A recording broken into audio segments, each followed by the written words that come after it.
semuanya, nama saya Mira Febriana dari kelas 11 PKJ 1. Pada pembelajaran matematika kali ini, kita akan membahas mengenai transformasi geometri yang mencangkup translasi dan refleksi. Pertama, kita akan membahas mengenai translasi atau pergeseran.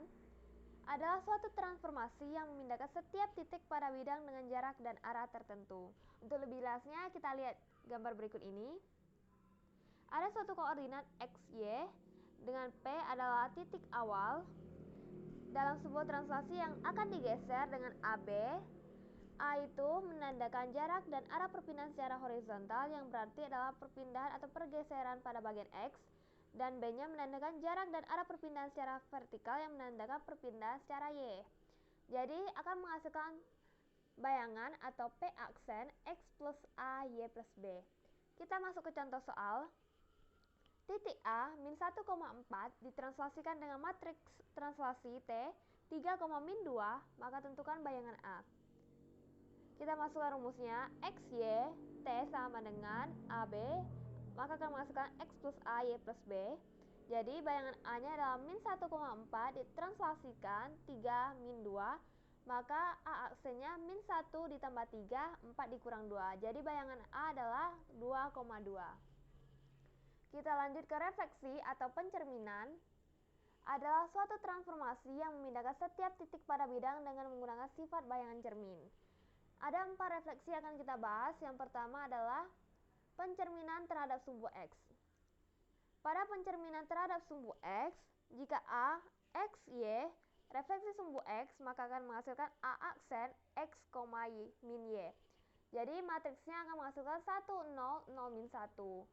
Karena dalam matriks bagian kanan adalah sumbu Y-nya, maka min 1-nya berada di sebelah kanan. Kita masuk ke contoh soal. Jika titik A, min 3,3 dicerminkan terhadap sumbu X, maka tentukan bayangan titik tersebut. Penyelesaiannya, kita masukkan matriksnya, lalu kita kalikan dengan bayangan A. Dengan menggunakan perkalian matriks, maka akan menghasilkan min 3, min 3. Jadi bayangan titik A adalah A aksen min 3, min 3. Lalu kita akan membahas mengenai pencerminan terhadap sumbu Y. Pada pencerminan terhadap sumbu Y, jika A, X, Y, refleksi sumbu Y, maka akan menghasilkan A aksen min X, Y. Berkebalikan dari tadi, jika refleksi terhadap sumbu X yang berubah Y, jika refleksi sumbu Y, maka yang berubah adalah X-nya. Jadi matriksnya kebalikannya min 1, 0, 0, 1. Contoh soalnya, jika titik A, min 3, min 4 dicerminkan terhadap sumbu Y, maka tentukanlah bayangan tersebut.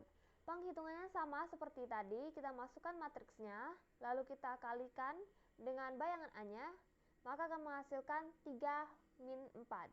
Jadi bayangan titik A adalah A aksen 3, min 4.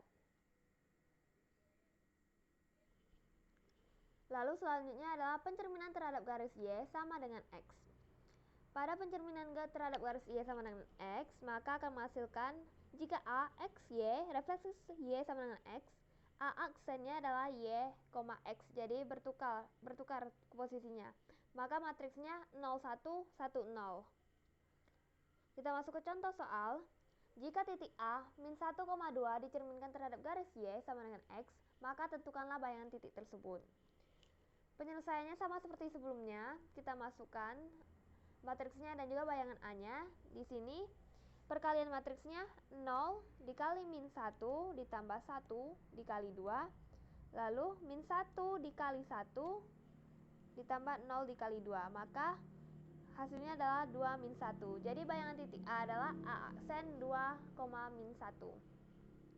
Lalu pencerminan terhadap garis Y sama dengan min X. Jika A, X, Y, refleksi Y sama dengan min X, menghasilkan A aksen min Y, X. Sama seperti tadi, cuma di sini akan ada penambahan minus pada Y-nya. Jadi matriksnya adalah 0, min 1, min 1, 0. Kita masuk ke contoh soalnya.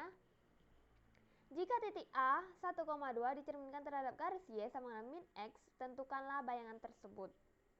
Penyelesaiannya, kita masukkan matriksnya dan juga bayangan A-nya, lalu kita perkalian matriks, maka bayangan titik A adalah A aksen min 2, min 1. Sekian penjelasan saya mengenai translasi translasi dan refleksi. Jika ada pertanyaan, silakan diberikan kepada email ataupun Instagram saya. Saya Mira Febriana, terima kasih dan sampai jumpa.